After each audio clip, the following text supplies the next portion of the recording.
Jason Gray paved the way, changed the rain, released the pain. Least you sane, getting paid, trend setting, brighter days, doper raps, tight as set, high and deadly. I'm a fighter jet, journey. Ladies and gentlemen, what's really good with you? It's Monday, 3:17 p.m. Y'all know what it is, man. It's Chef, the Continental Delight. I got to get used to that, Mr. Muffins Martinez. Before we go into anything, because he hit me with the, we got to pay Dave. Before anything else, I went with the Continental Delight because, a muffin is good in every country. And I figured you guys always change your name every show. You guys got a different name. I said, something, I got to come with something else. Because muffins, everybody knows muffins for a lot, like 5, 4, 3 years or whatever. I need a new moniker, the Continental Delight. Next week or something, it might be your midnight snack. Who knows? Who knows? I'm a muffin, and then muffins go good at any time of the day. So you never know. And before anything, don't forget, please, to follow us, subscribe, or do all that good stuff at the Urban Wrestling Network. This dude always forgets.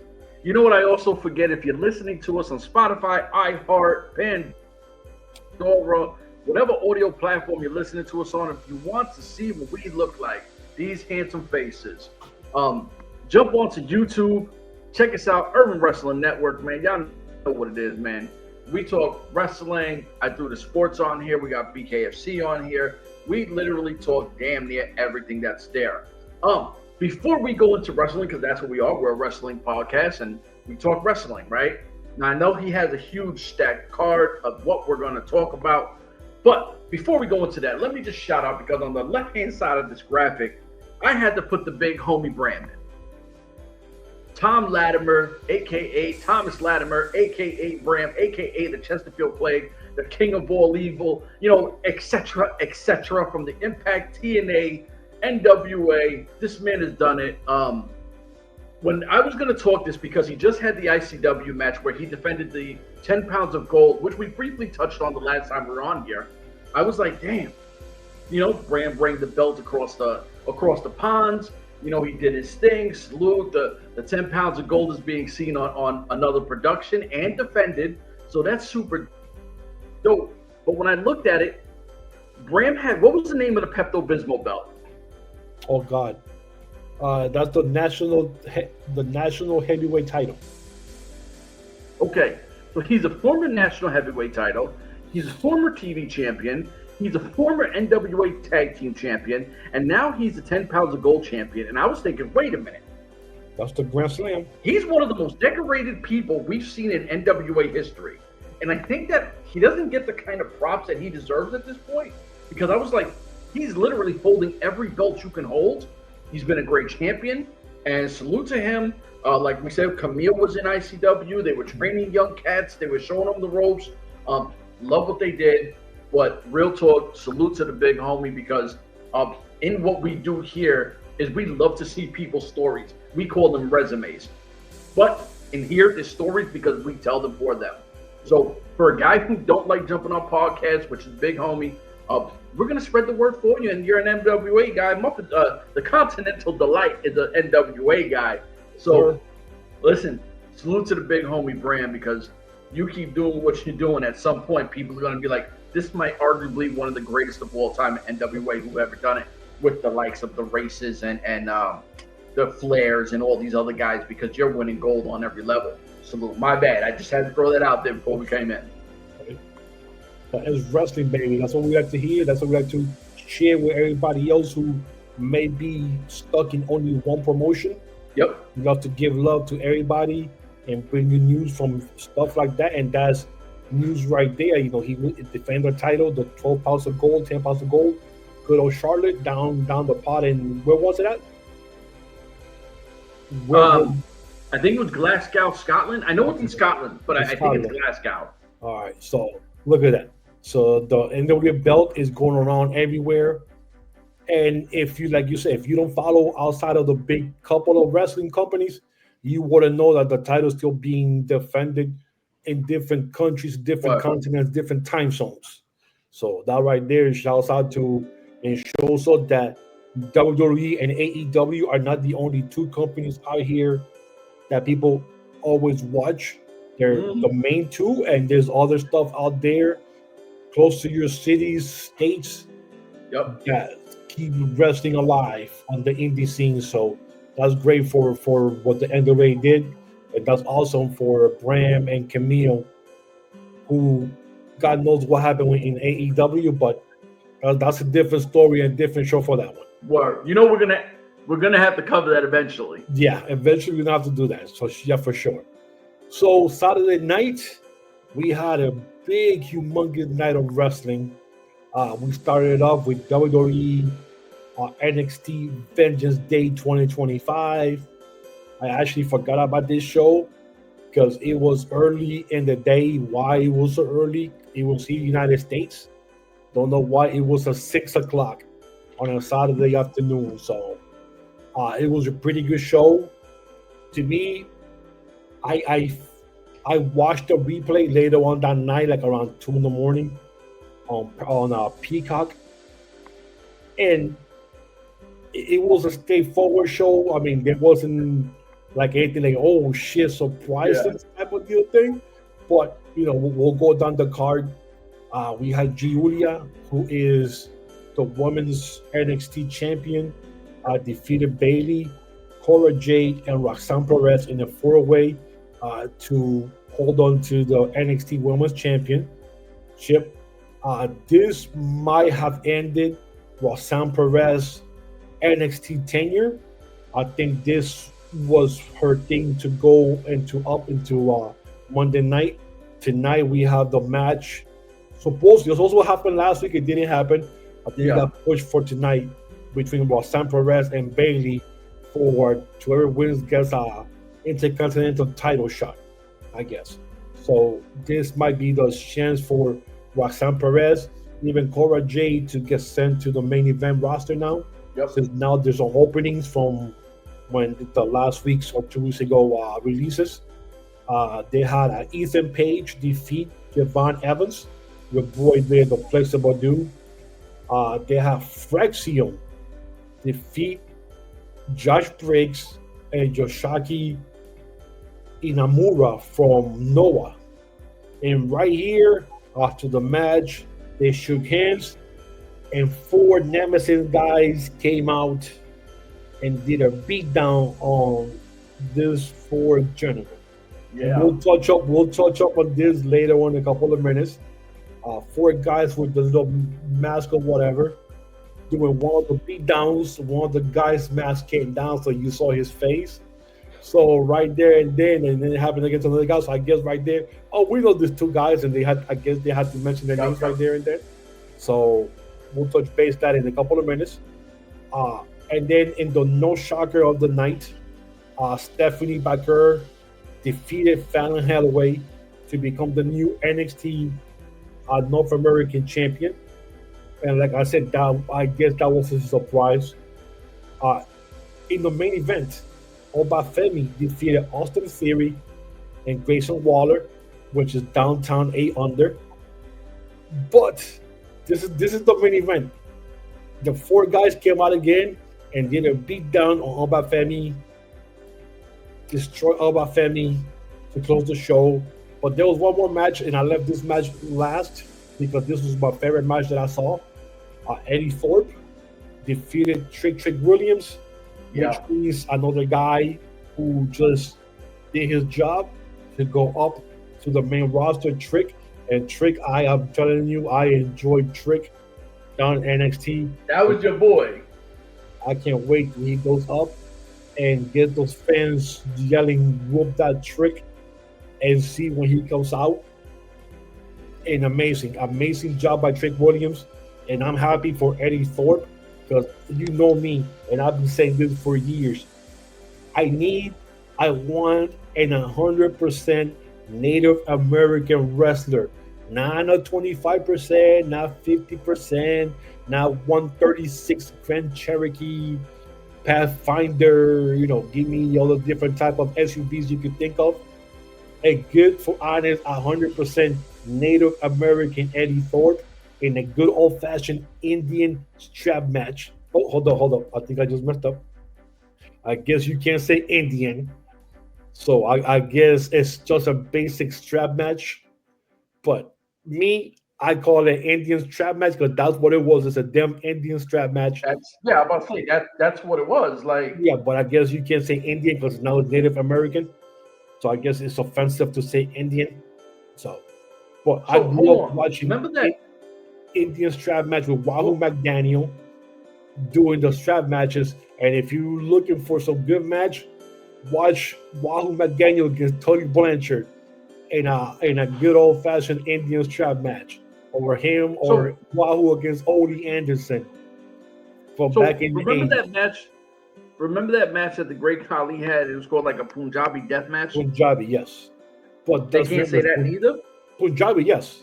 But Punjabi and Native American are two different, ethnic. Oh yeah. No, I just figured because you can't call it an Indian rope match. Yeah, exactly.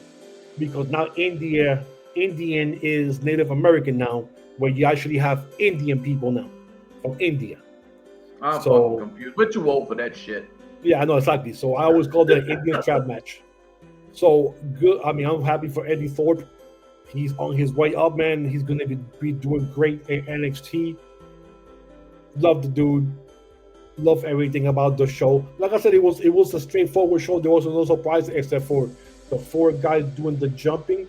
Now, Chef, were you able to watch the show by any chance?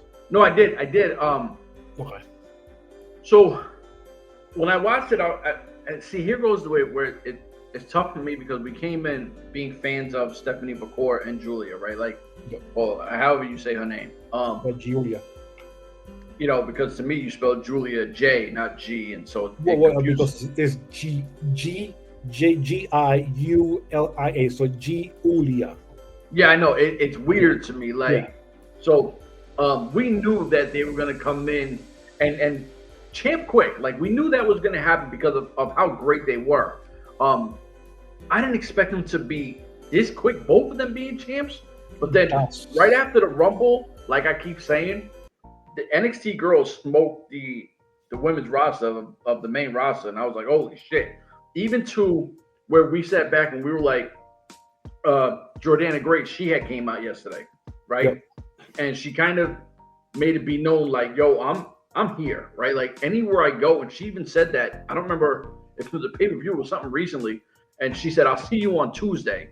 Don't matter where I go. And I'm like, that don't matter where I go means I'm gonna dominate on NXT, I'm gonna dominate on Raw, I'm gonna dominate on SmackDown, right? Like, and I was like, okay, Jordana Grace is here for business, right? Like, and after the match, Stephanie Becker came out to celebrate Julia, and then the sirens hit where Jordan Grace came out, stood in the middle of the ring and looked at both of them.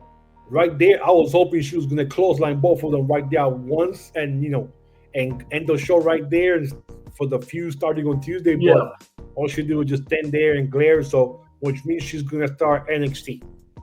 So, which means NXT is going to be super duper stacked. Which I'm good with, because if Roxanne Perez is going up, and Cora J most likely, and if she does, but you still have all these other girls that are there that are talented, and then you slide Jordana Grace in there, and you're like, holy fuck, right? Like, stacked. So this is NXT is no fucking joke. So I love I love Stephanie McCourt winning at all that. Bailey looked rough to me, right? Like, that wasn't a good showing in Bailey, right? I sat back and I was like, damn, this isn't the Bailey I'm used to, because don't forget Friday night she was at the NBA All-Star game. Yeah. So maybe she was tired, jet lag from doing that. That's true. Back late from the night, heading back to wherever the show was on Saturday. You know what? She gets a pass because I like her form. Let me just say that if anyone who's ever played basketball, when you follow through and you snap your wrist, that's a good shooter. Yes. And her formation and her feet placement, I was like, this girl had to have played basketball at some level because she's a shooter. She has a natural shot. So salute to Bailey, and I forgot. You know what? My bad. You get a pass because you was doing a lot. I mean, I'm not trying to say that's an excuse, but I'm pretty sure excitement level was all-time high on Friday when you get invited to something like that, like when you somebody from WWE and they say, okay, you can have Bailey. Oh shit, okay, cool. Now she's stacked up, she's stuck to be somewhere like this. She's being watched by millions of fans all across TV, so she has to do a good showing. Then, getting done from that was late Friday night. Back to the hotel, you probably partying too with people afterwards. Oh yeah. Hopefully she didn't go to a P. Diddy party. You never know. Somebody might be keeping the party going in P. Diddy's honor. Listen, she showed up on WWE, so there was no Diddy oil. Yeah, it's like you never know. I mean, somebody might be able to have gotten some of the stuff that was confiscated. Yeah, we got 10 bottles left. We can come to the party, but come through. So, but I mean, I'm not making excuses, but I'm pretty sure if it's me or us, we would definitely be tired the next day. Oh, no question. So you know what? I'm gonna run with that because I was like, damn, and I forgot. But yeah, the 4 guys' names for that new crew is Dion Lennox, which is the black dude with the short hair. Yep. Shaquan Sugar, which is the one with the dreads. Color James, the white guy with the nice hair that was short, and then Joshua Black that had the dreads. Now I know Color James and Dion Lennox have been in NXT already doing stuff, and I know Dion Lennox had a couple of matches so far in NXT, and the other 2 guys are pretty much new guys from the Friday show, and they're coming over to Tuesday. And you see them in the back, sitting down, talking, or not really having no type of lines on TV. So what do you think of this new 4 guys? And please do not say, oh, it's like the next Nexus or the Shield, because I read that so many times on. Oh my God, dude! Stop comparing them to something that happened so many years ago. This is not the Shield. This is not the Nexus. This is something else completely different. It's 4 new guys, fresh new guys that nobody knows anything. Brand new guys, and we don't know anything. We don't know why they're there, if they have the mastermind behind all this, blah, blah, blah. We don't know shit like that until hopefully they pop up on Tuesday and go from there and see what name they have. So I jumped on Twitter, and I don't follow a lot of wrestling shit. I'm not even gonna lie to you. I barely follow any wrestling. Oh, I follow every wrestler I could find on Twitter. So no, I'm saying like I don't follow wrestling sites, wrestling rumors, wrestling nothing. Right? I try to only have the shit that I like, that I want to see, and that's it.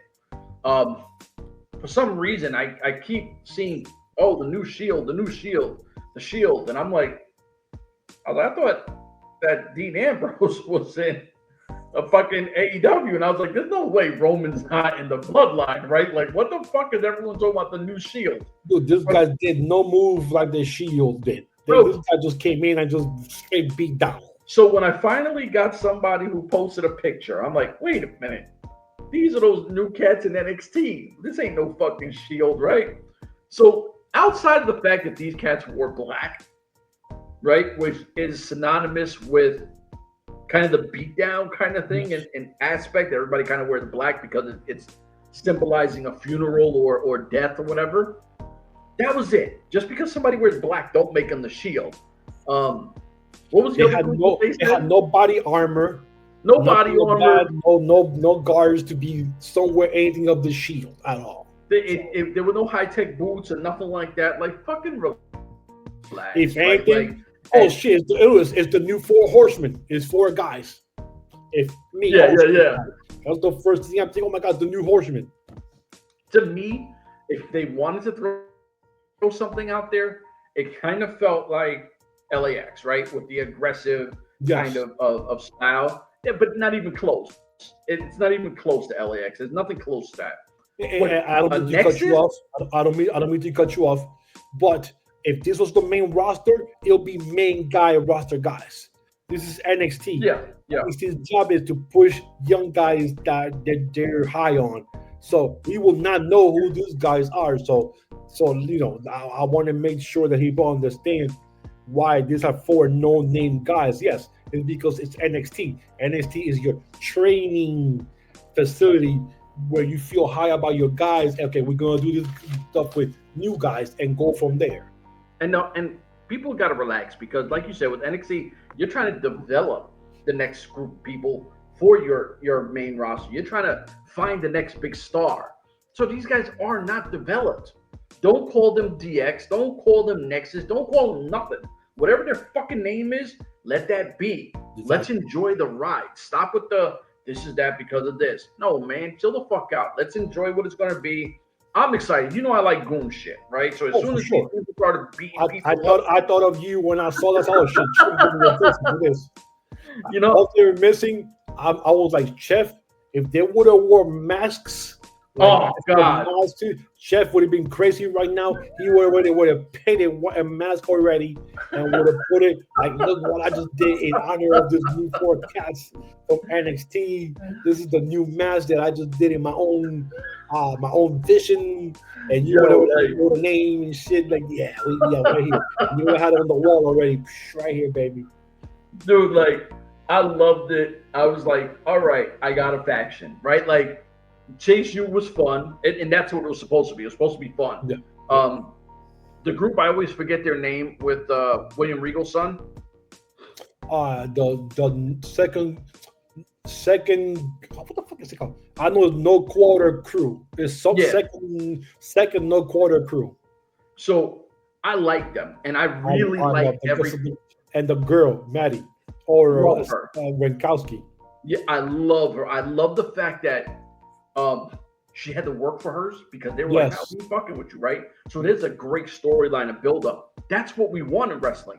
We want to sit back and get engaged with something and go, "Oh shit, I remember when this just popped off," and then we get to see, because right now it's just laying a foundation. We don't know nothing about these cats. Yeah, and Chase U was 3 years, and then you get used to it, and then like you said, it ran its course. Yep. And now you go like, damn, man, this is my team right here, bro. I 3 years of Chase U University, all of a sudden it's dead, and like now you were kind of in a culture shock, and you gotta find something else or a new crew. So I gotta see what happens tomorrow with this 4 cast and see, maybe I find me a new crew to cheer. Because right now the ones that are missing is Gallus, which is Stephen Coffey and his brother and Magnus. Yeah. So I haven't seen them. Why they haven't hit the main roster yet is beyond me, because this guy's been ready for a while. Oh, yeah. I mean, if you want to add some new blood and new feuds, Gallus would be perfect, because these guys are your new 2025 Freebirds, basically. Yeah. 3 guys, 2 are brothers, and 1 is their friend, and you could have interchangeable pieces, tag team, triple, singles matches. Yep. They have the Freebird rule that anybody, any 2 guys go in.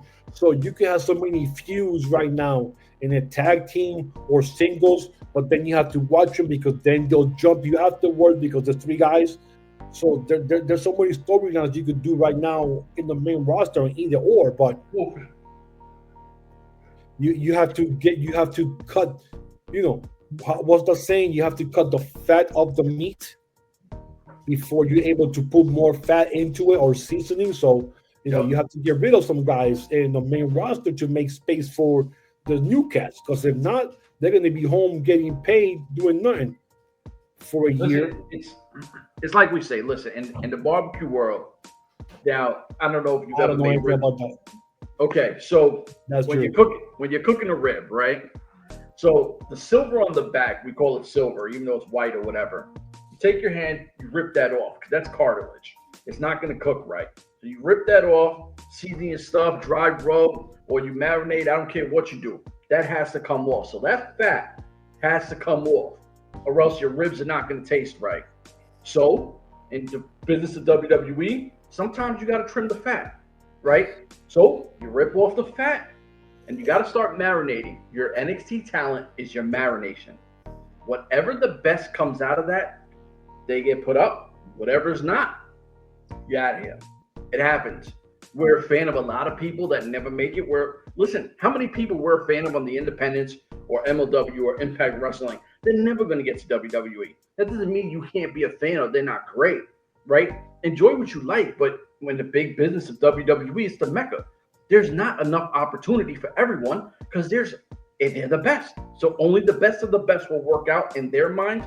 And whatever's not, listen, keep making your money, do what you do. But I'm all for this new group. I like the show. I love the direction. I think that Ikuro and Julia, they're the future of the entire business. I mean, I don't care what anyone says. But then, I mean, do you see them turning on each other in the future? Hell yeah, you have to. Okay. But for not now, right? You like keep them no. faces, right. And you get your challenges and stuff, and then in the future, yeah, give me Ikuro versus Sol Ruka. Give me Ikuro versus Grace and Julia versus other people too. Like there are so many talents that they can go at each other. Do you think they could do something this year in WrestleMania? Or do you think maybe they'll save it for SummerSlam? I mean, WrestleMania is already like around the corner, man. I mean, it's like even less than 2 months. Maybe SummerSlam, because SummerSlam is in September.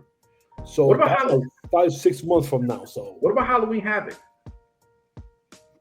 Well, I mean, wouldn't you save something that few for something huge? Like WrestleMania or SummerSlam? Yeah, I don't want to. We know it's Royal Rumble, WrestleMania, and SummerSlam. Yeah, but SummerSlam, there's so much opportunity in SummerSlam. And I don't think there's anything bigger than SummerSlam after SummerSlam to end the year. I don't believe. No. I mean, yeah, but I'd want to push it back a little bit. Or save it to next year's WrestleMania. I'd probably do that. Rumble to start the year. I'd probably do Rumble, have them turn on each other, like or one knocks the other one out by accident, the other one gets pissed off, and you have the Hogan Ultimate Warrior. Yeah. The dream match. Yeah. Oh yeah, because we all want that. Like we all want Ikuro versus Julia. That's the prize fight. Okay. Yeah. So other WWE news. Last night was the first episode on A&E of the new LFG show, which is basically just an updated version of Tough Enough. Yeah. But instead of having the models, actors, or whatever who wants to join, it's all the new NIL kids who are promising, and basically they showed 2 episodes last night, and basically introduction of the wrestlers. They had them introduce themselves, cut a promo in the ring. And the judges are Bully Ray, Mickie James, Undertaker, and Booker T. So that was the first 2 episodes last night. That's Have you seen the drama? The drama? It's called the drama? No. The drama is like a guy that's in that. Last night. Yeah, it was the first 2 episodes. Listen, I said this for a while. I think Bubba Ray's an asshole, right? Like. From what I've seen around the Impact Zone, I think he's a douche. But he's a dick. Like the way he talks to that one cat, like I understand, like they're doing I've been in this and I got more time, boots in the ring. Yo, shut up, dude. Like everybody knows who you are. Like if you gotta talk, listen, never mind. And we're from a different era. Like our culture, where I was coached, I was talked down to, but never at a disrespectful way to make me feel like I don't belong here. I was told, you think you're better than what you are, don't believe your own height. Like I was told all that because you have to as a coach, especially when you got an ego or whatever. But never to put somebody down like that. I was like, yo, Bully Ray is really like, he's a douche. And if you watch the way the Undertaker, because he comes out and he kind of looks kind of sloppy, the kid, and the Undertaker is letting him know, like, yo, you have everything. You're a great talent. Like, yo, like straighten your shit up, right? Like, and you could see the maturity and understanding of a great coach as the Undertaker versus Bully Ray, who wants to try to still be in the, put the cameras on me. I'm gonna say some shock value shit.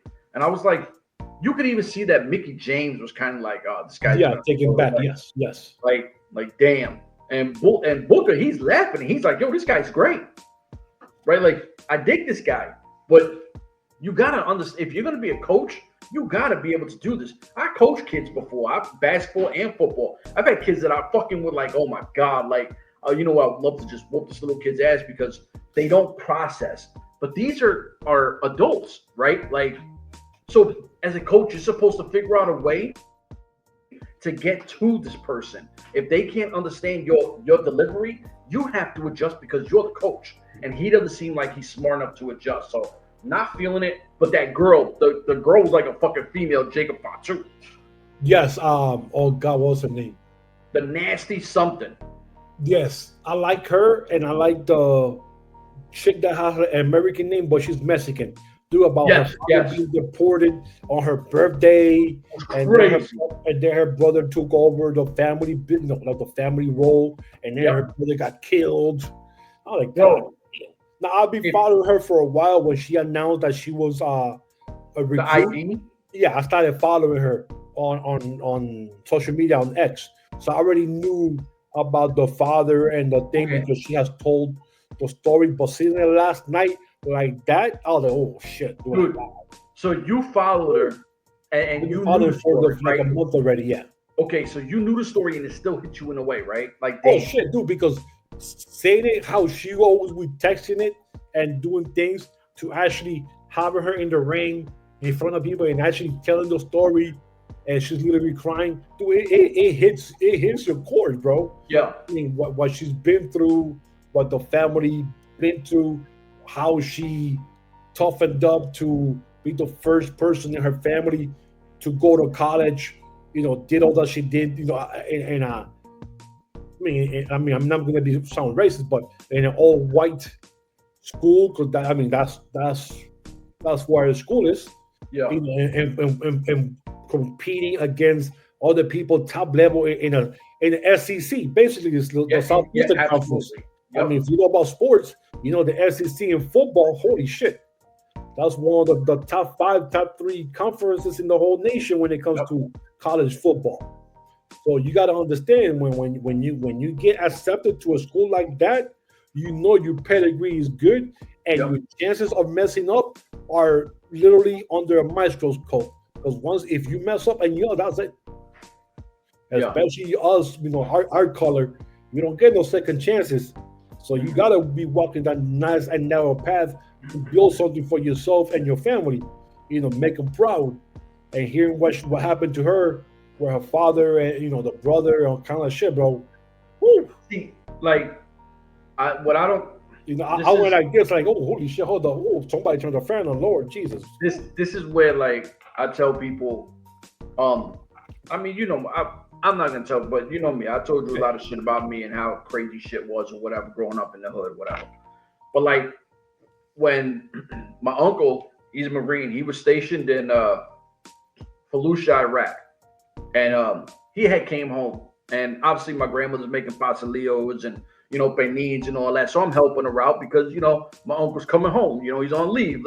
We're gonna make a feast. This is what Puerto Ricans do. We make a feast, right? I'm right. So we're cooking and everything, and I'm pulling the beers out, even though I'm underage. We're chilling, having a good time.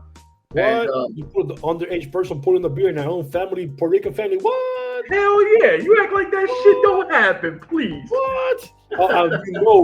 Just make sure you tell them that you just pulling the beer. You wasn't drinking there, right? Mm-hmm. Well, I mean, listen, yeah, definitely. Hey, we don't say that out loud.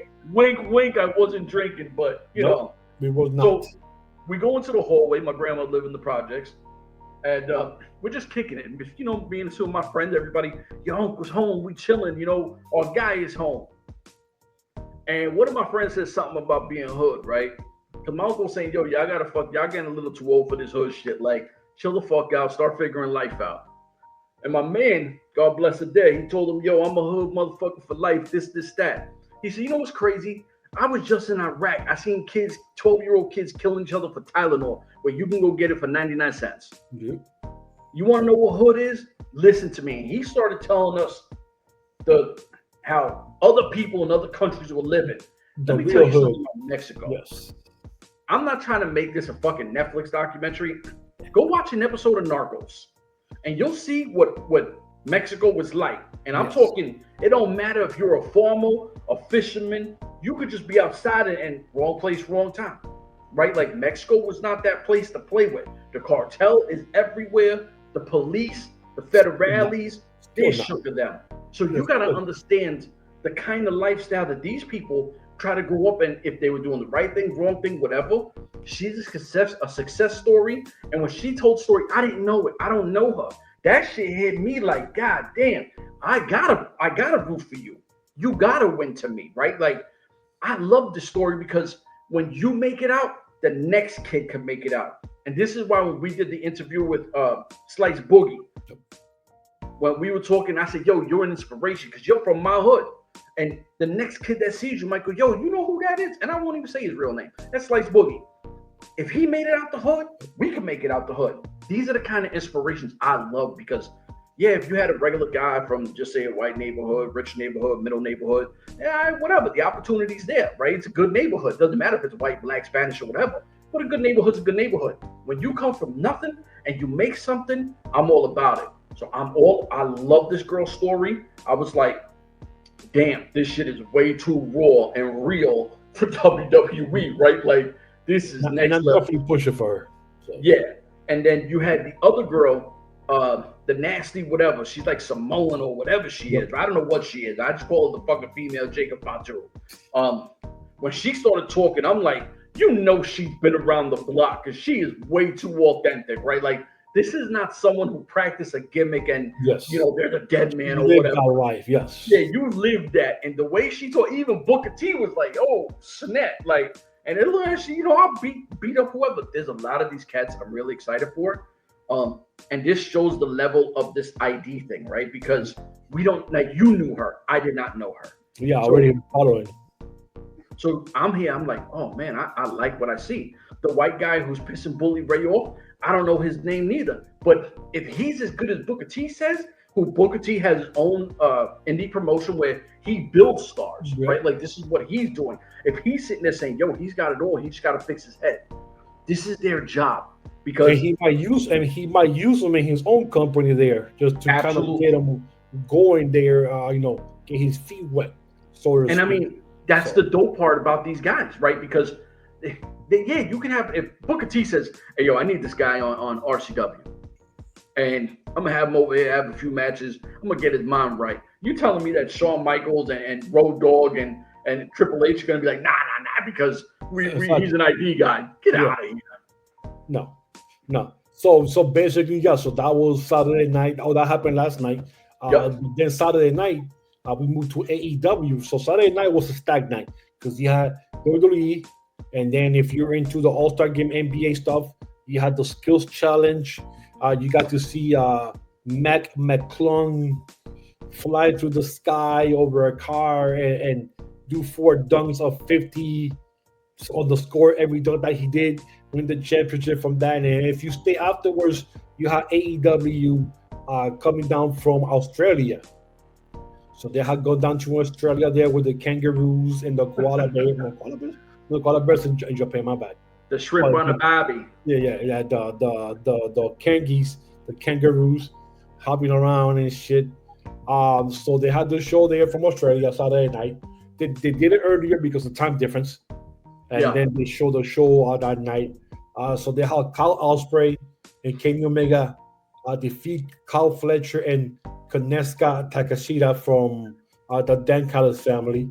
You had your favorite Mercedes Moné, the CEO, go up against one of the fastest up-and-comers that I've seen in wrestling, Harley Cameron. Oh, this girl has rocket, and this girl was horrible when it came to wrestling. But this is somebody who they say, okay, we're going to give you the ball.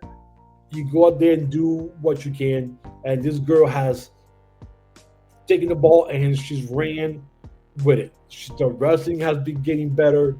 Promos, I mean, she can sing. She can speak multiple languages. She does really quick with the little puppet with the mini Monet. So wait. In her own backyard home country, she came out that her place exploded. Let me tell you. 10,000 fans going for Harley Cameron. So wait. Don't switch off of her yet. Okay. Because go to the next. No. Give me 1 second. We'll talk anything after that. All right. So Harley Cameron is so over that the last time those two were in a ring, the crowd was telling Monet to shut up.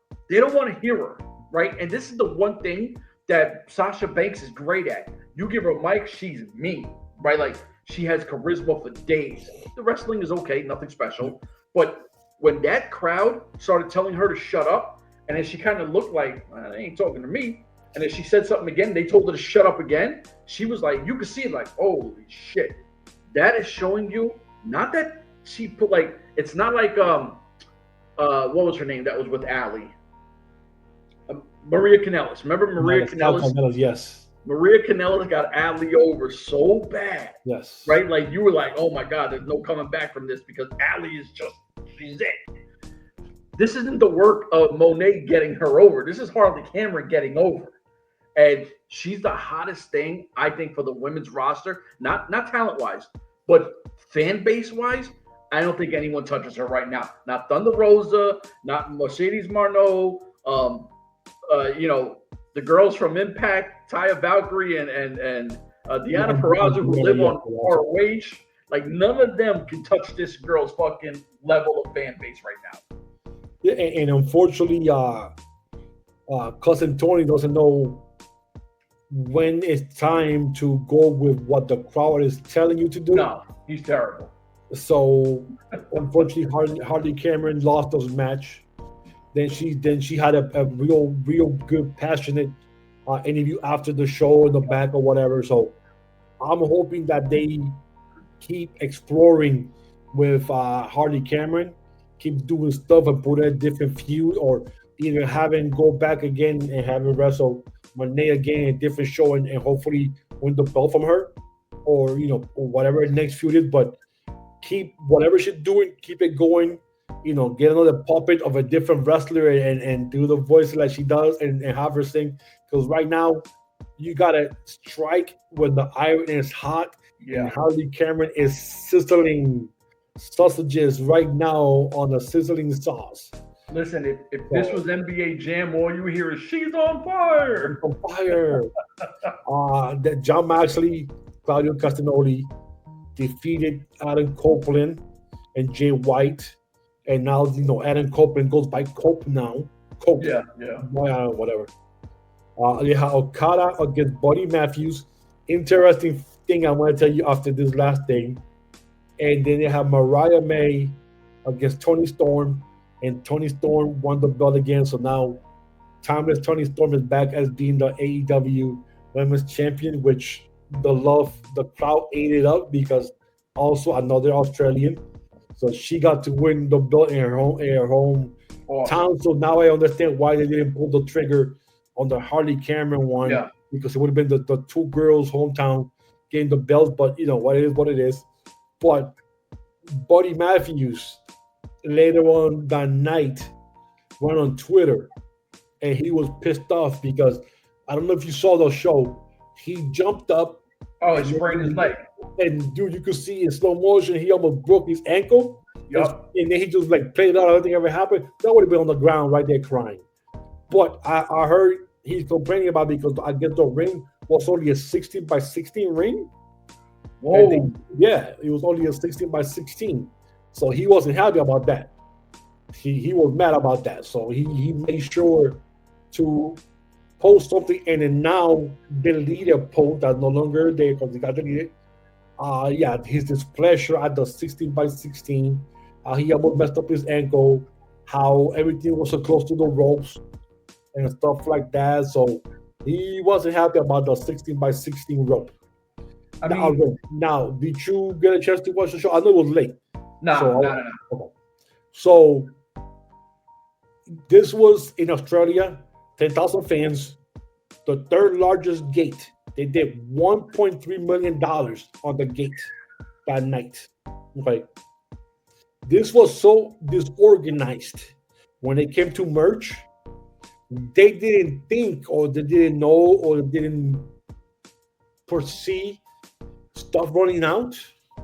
That the stuff ran out so quick that people that were in line couldn't get anything because everything sold out. Wow. And they didn't bring enough backup stuff. So people that were coming in, if you were late getting into the venue, I want to wait to like I will do. I'll wait till the line, to die down before I even walk into the venue. Yeah, hell yeah. Forget that. The thing, I don't care. I'm not going to wait in line. People that were thinking that mentality went in, and there was nothing because everything was gone. Whoa. So they sold everything out. So I don't know if they miscalculated or nobody foresaw, the whole shit's going to sell out. But I'm pretty sure somebody should have thought, like, dude, this is our first time coming here. Let's just bring extra stuff just in case. And you know what? They don't get a pass. They don't get a pass because I'm not saying the same level of fandom is going to carry over. But you've been to the UK and you sold out Wembley, right? I think it was Wembley. Yeah, Wembley, yeah. So over you sold out over 50. One of the biggest pitches in soccer, right? Like, yeah, and that arena is huge. I mean, like, massive. And no one said, oh, there wasn't enough merch, right? I don't know how big the Australian place was. I doubt it's bigger than that. But they had a bigger venue originally. Because originally, supposedly, it was supposed to be a pay-per-view. And then when the sales was low, they moved it over to this location, which is only 10,000 fans. And then they switched it from being a pay-per-view. Oh, we never said it's going to be a pay-per-view. We said it's going to be a telecast. Even though they found tweets that it was going to be a pay-per-view. So listen, they were backstabbing. They were, they were doubling down on what they said. So, but I mean, that's regardless. But if you could fit 10,000 people, right? Now, not 10,000 people are going to buy something, right? That's not realistic. But you have to accommodate. Well, shit, and somebody might say, you know what? I'm gonna buy something for my niece. She's a big XYZ fan, or my little brother, or my sister, or my mother, or my dad who can't be here, and I'm here. They're gonna buy something for themselves and someone else. So if you run out of merchandise and you piss these fans off, maybe I don't come to the next time you come, right? Like they were mad. They were pissed. Yeah, I wait for WWE, which WWE to me, I've never heard these problems, and I'm not a WWE guy, but I'm just saying, like, this is a bad look. The first time you're in another country. You make great waves. You have a bunch of talent out there who done well. The one girl, gets the belt again. Oh my God, it's in my home country. That's super dope, right? You want to see that because that's your people. And what if now I want to buy her shirt, right? Because she's my champ. Now I waited for the whole show. I'm gonna go get it, but now I can't get it. So what I gotta fucking order online? I want it here. I don't even know if Harley Cameron even has merchandise. But I'm pretty sure, I mean, they're going back to her home country. I'm pretty sure they would have some Harley Cameron. I mean, I can't say if she does or not. I don't know. But I know, Buddy Matthews, also Australian. I'm pretty sure, hopefully, they have some Buddy Matthews stuff, because even though he's in the crew and not stuff by himself. So I mean, but we know that the AEW format from the beginning, as soon as somebody was there, they would show a shirt, right? Remember that's how AEW started. Oh my God, right? Yeah. As soon as they were there was a shirt already made. Just walked out, and before he even said his first word, there's already a T-shirt already. Right. So you're telling me if we're going to your hometown, we're going to Puerto Rico, and I don't have no fucking Continental Delight Muppet Martinez shirt in your home? Boy, they're gonna riot. I'm gonna riot. And if they don't buy it, I'm buying all those shirts. Damn it. You know what I'm saying? But like, when you're home, this is my thing. Like, everybody's prideful. Rochester, Queens, whatever. If I don't care if it's Ja Rule, 50 Cent, Nas, Prodigy, Mobb Deep, etc., right? Anybody from New York, I ride with, right? Like, but it got to be a certain kind of person. It's not just your upper class, rich guy, because that's not where I'm from. But I'm gonna ride with them. So when they come to your area, you want to support them. You're not trying to support the whoever else next to them. No, I support my people. These people fucked up. AEW, but this is what AEW does. They always seem to kick themselves in their own ass, right? Like, and Tony Khan feels he can't do no mistakes, and that's his biggest problem. Is he feels he doesn't make mistakes. Well, right now they are heading back. They already announced that they are going back in 2026. So next year they'll be back. I don't know if they're going to do it in the same place, but by what they saw Saturday night, probably they'll try the bigger venue they were going to do earlier, and then they switched. So, and I'm pretty sure this time they're going to have double or triple At least 2 trucks full of stuff just to be on the safe side.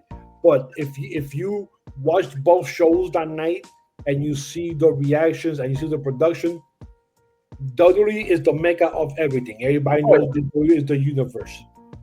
But when AEW puts those special shows like this show, dude, the crowd, the action, everything was just top billing. So Saturday, AEW beat WWE, even though they won't say it, and the ratings are going to say otherwise. But production-wise, and the crowd, and the emotions from Tony Storm and Hardy Cameron being in their own home country, especially Hardy Cameron, I mean, it's crazy. The crowd was insane. See, but watching it live TV like that on Saturday, it was crazy, bro. Like that whole action was like top billing action. So before anyone tries to say, "Oh, Muffins is just an AEW guy," hear me out real quick, right? Let me kick a little knowledge for you. Let me just kick a little knowledge for you people out there in fucking YouTube world or iHeartRadio, Pandora, and fucking the other shit, right? If Spotify. So if you go, it's the first time you go to a place, the crowd's going to be lit because they've never had it there. So for all the AEW fans that never had AEW, they're going to come up and they're going to support. Where WWE has been to every nook and cranny in the world. Yes. There's not a place they have not been. Ooh. So we have it. We know it's coming. There's an opportunity it's going to come back here. We love it, but we've seen it. Dope. When it's a first time, you're going to have that, right? Like BKFC, they just had their presser in Italy, never done in Italy. And fucking the reporters are going batshit crazy, right? Like, we're getting fighting. And I'm like, whoa, you're the reporters. Calm down. But when it's the first time, people get excited. And when Impact was starting to go to the UK, those fans went nuts because we love Impact. We get it now, right? So they go crazy. Let me try to say about Triple H because I've seen it, and I think it was through Instagram. I've seen Triple H walk out talking to people. No, you're going to film it this way because when the fires come off, he's going to be here. This is going to be there, so film it this way. And I'm like, I don't think people understand how much Triple H really fucking does. Yes, yeah, like, I saw that thing in the back, yes. All right, so you know exactly what I'm talking about. I give credit to where credit is due. Triple H is not only one of the greatest that ever laced it up, he's an incredible mind. And I always say, to me, one of the greatest minds I ever had the pleasure to talk to with Jeff Jarrett, and I'm going to give him his flowers. But production-wise, I see what Triple H is doing. Salute to AEW. But Tony Khan, this is where, as us MLW fans, we say what we say. When you get a fucking banger, you know it's going to be followed up with not a banger. Yeah. Tony Khan has to learn to create a wave. Now, Harley Cameron is a wave. You have to ride that wave, right? You can't just stop it and go flatline like a sheet of glass. Yeah. Ride the wave. Keep learning how to come up with current shit so your fan base keeps engaged. And this is where the ROH stuff falls off because they're just there. They're there, right? It's fucking Ring of Honor. But they also did show for Ring of Honor from there that's going to be they're going to show it today, but it's going to be on the Ring of Honor channel. So if you pay the $10, that'll be the only way you're going to watch it because it's not going to be on TV. But they had a couple of matches done there with talent from there. So they had Athena go up against Alex Windsor. Okay. They had Robbie Eagles is going to wrestle there. Also, they had a tag team match, and they had other matches. So they had, I want to say, 4 or 5 matches taped for this show tonight. But unfortunately, it's behind the paywall for Ring of Honor. No one's going to watch it. Exactly. Unless you are a Ring of Honor and you're paying the $10 a month for 4 weeks of no direction wrestling. Because there's basically no direction whatsoever. It's just match after match. It's match, exactly. Nobody knows what the fuck is going on. There's nothing going on. They have 27 belts in Ring of Honor, but there's no direction because nobody knows what the hell's going on. There's nothing there. I'm not paying $10 for that. It's kind of like, remember Explosion for Impact? $4.95? It's $4.95, but not $10. Yeah, but It's like Explosion for Impact. That was just match filler. Yeah, exactly. You know? And they still give TNA Explosion to this day. They still do. So, damn. Yeah, I think it's on YouTube or on their own, Impact or TNA website. Okay, they have it. Yeah, so they still do it too. But yeah, I'm not paying $10 for just wrestling when there's no direction of where this is going. And you barely see these guys in your own AEW telecast on Wednesdays or Saturdays because now they've been delegated to Ring of Honor. I mean, hear me out. Why am I going to pay $10 when I can watch N.W.A. on X? I can watch MLW on YouTube. I can watch Impact Wrestling on Access. WWE's on Peacock, fucking Netflix. Yeah. And then you have AEW on Paramount. Yeah, or HBO Max. No, HBO Max. Sorry, HBO Max. And TNT. And so TNT. Yeah. So simulcast at that same time. Yeah. So basically here, if in a different country you don't have TNT, then you have HBO Max. So and that's my thing, right? Like, why would I sit back and spend $10 when I could watch everything else that is storyline written, not just fucking match filler? Exactly. Not doing it. So that's what happened Saturday night, the night of wrestling, which was WWE and NBA stuff, and then AEW filled the night out. So it was a humongous Saturday night for me because, like I said, I forgot about WWE, but then I watched some of the dunk contest, then the AEW stuff. Then I watched the WWE stuff afterwards. So. And I'll be honest, I fast forward a lot of the stuff in the WWE thing until I got to the Indian strap match. That was the one that I really, really wanted to see. And to my shock, and I'll be honest, Eddie Ford being cleanly Trick was not in my bingo card. I as a fan, man, I hope Eddie Ford beats Trick Williams, even though you go like, well, Trick Williams is going to win. And then, whoop, and then you go like, oh, shit, oh, what? Dude, and I'll tell you, man, this was a beat-down strap. I mean, they strapped the shit out of each other. Because I saw the interview with Eddie Thorpe afterwards, and he turned around, boy, his whole back. You can see that's one thing. That's one thing I'll tell you about these wrestlers. When it comes to those strap shit, like who was I think it was James Storm versus EC3. Yo, bro, if you look at the back of EC3, like when he was walking away, I was like, oh my god, like yeah, the belts and everything, man. He put the beats to him. That's one thing. When that leather strap come out, they getting towed up.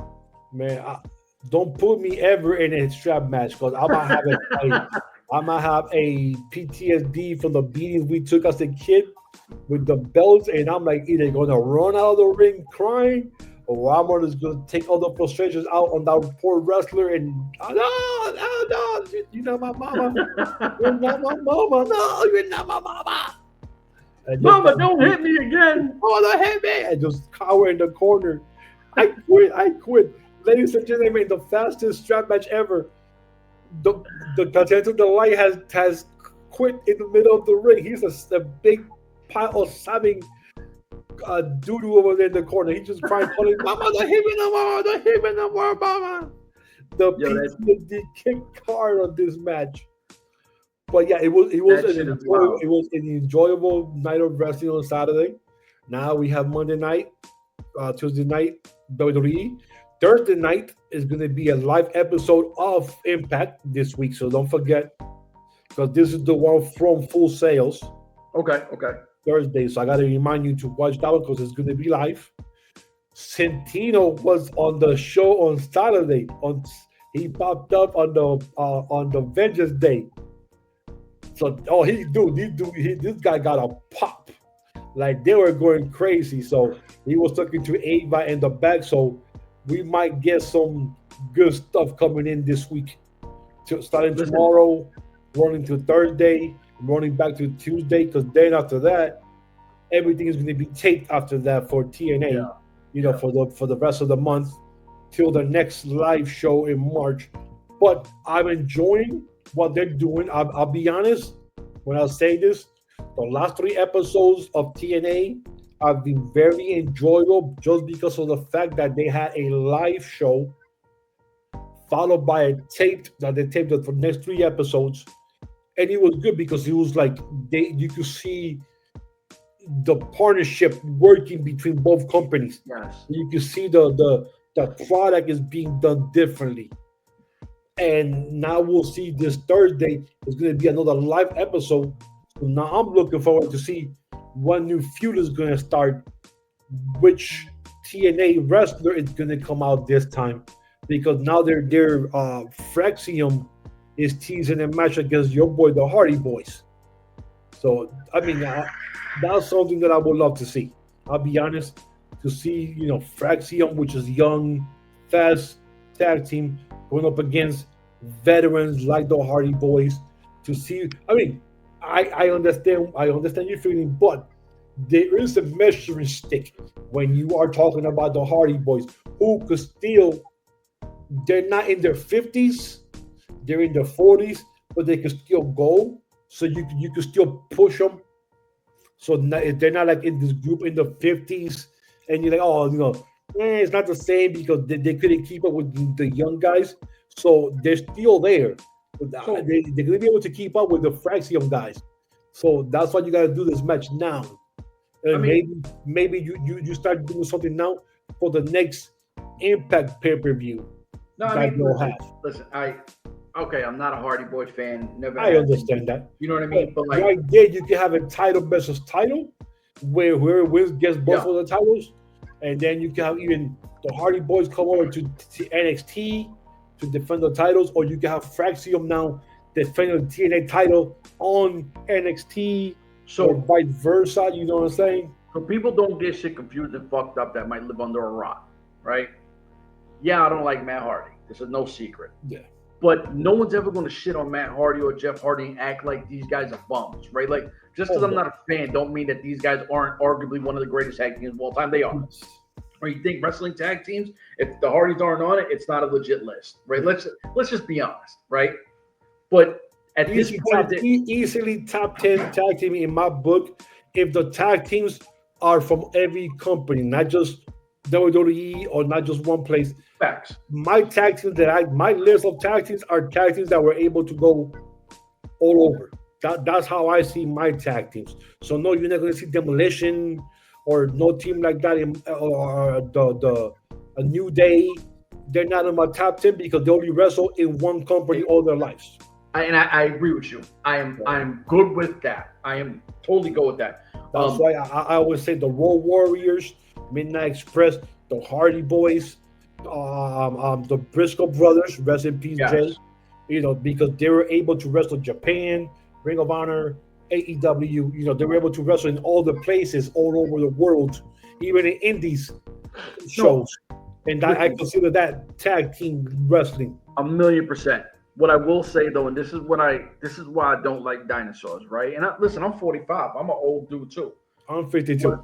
What I do not like about these dinosaurs when they get treated away because they are legends, right? But to me, the impact of it, if they do this, you got to put Fraxium to win the belts.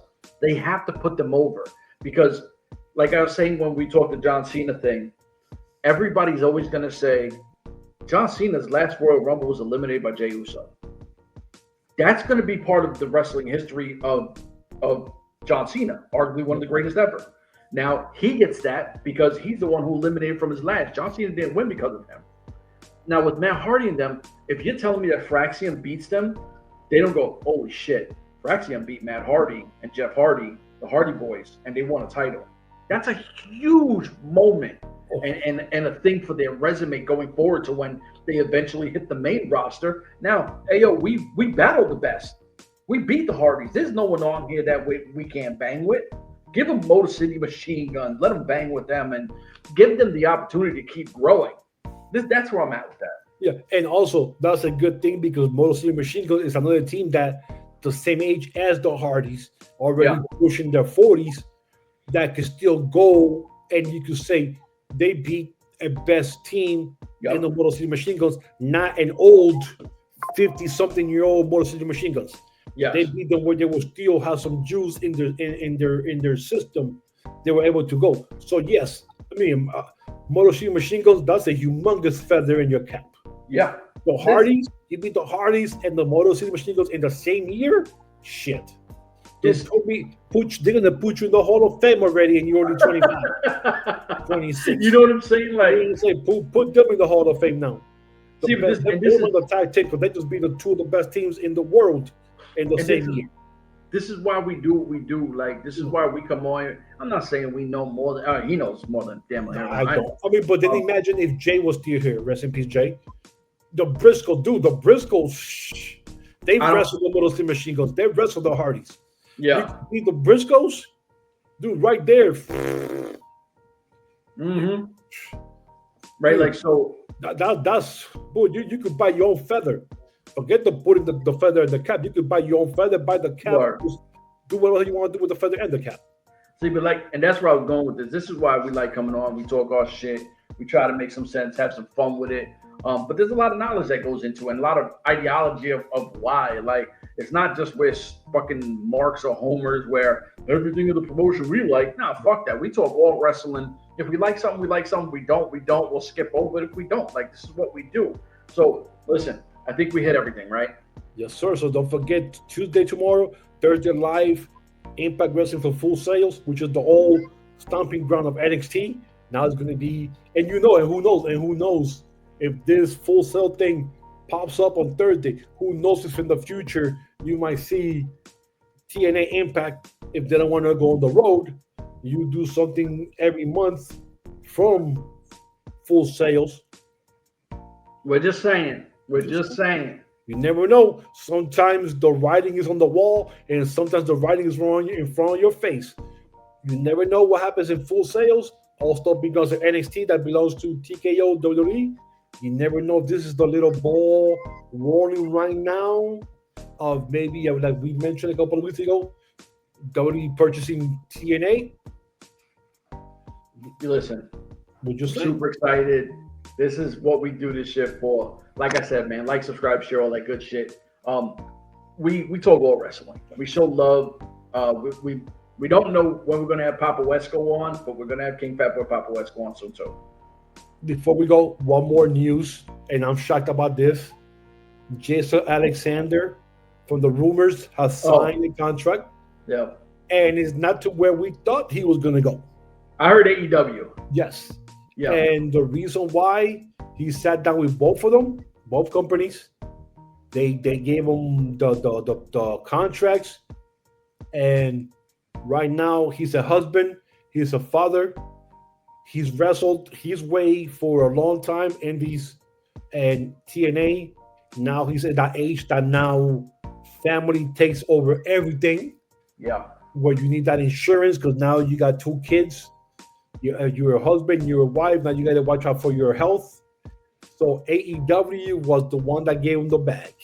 So I mean, he's going to be in AEW.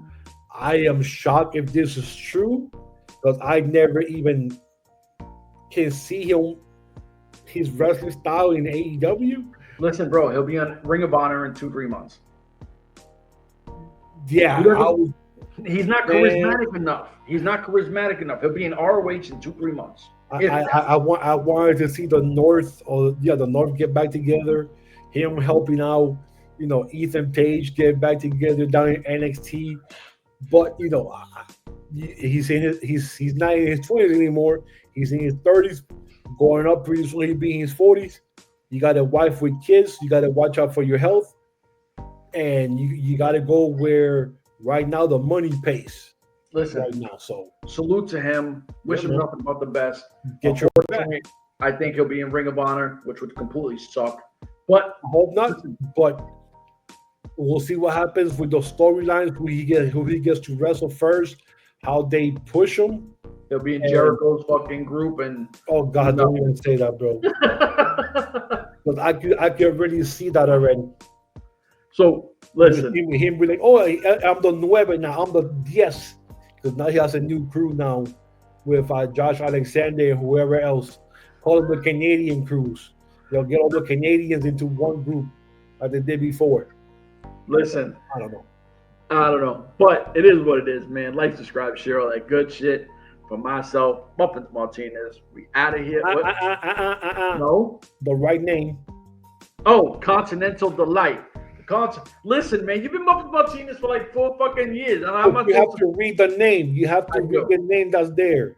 All right, so you can't keep switching. You can't do what I do. Dude, you do it. What can I? But you only call me Chef. You don't ever switch to everything else I do. Chef the Matrix. Every other week you have a new name.